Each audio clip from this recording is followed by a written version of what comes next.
तिला फूस लावून पहिले तर तिला जाळ्यात बसवलं, प्रेमात जाळ्यात, आणि तिला फूस लावून परत तिला हे गर्भ आणि ते गर्भ नंतर तिला माहीत पडल्यानंतर ते गर्भ मिटवण्यासाठी, ते संपवण्यासाठी त्याने तिला परस्पर खोटं सांगून, घरात खोटं सांग, आजीकडे जाते असं सांगायला लावलं आणि परत तिला सांगून तिला पिंपरीत उतरून घेतलं आणि पिंपरीत उतरून घेतलं आणि तिला परस्पर गाडीने बसून तिला कळंबोळी ते हॉस्पिटलला नेऊन तिचे परस्पर तिथे त्याने ते गर्भ पाळण्याचा प्रयत्न करतेवेळी त्या माझ्या मुलीचा मृत्यू झालाय।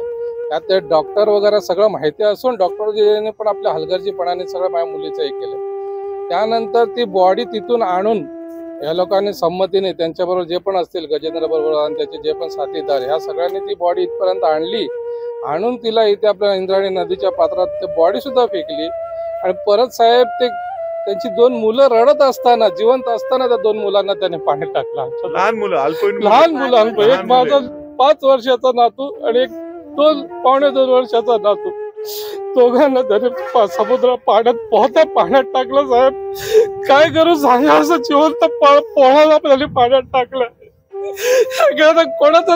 कोण असा माणूस असेल की जो असा 2 लहान पोरांना पाण्यात असं सोडतोय, त्याचा जीव कसं काय, त्याचं मन कसं काय वितळलं असेल, त्याचं काळीज कसं पाणी नाही झालं। आमची एकच विनंती आहे की आम्हाला लवकरात लवकर नाव लिहायला, माझ्या मुलीला आणि त्याच्या दोघांच्या पोरांना लवकरात लवकर न्याय मिळावा।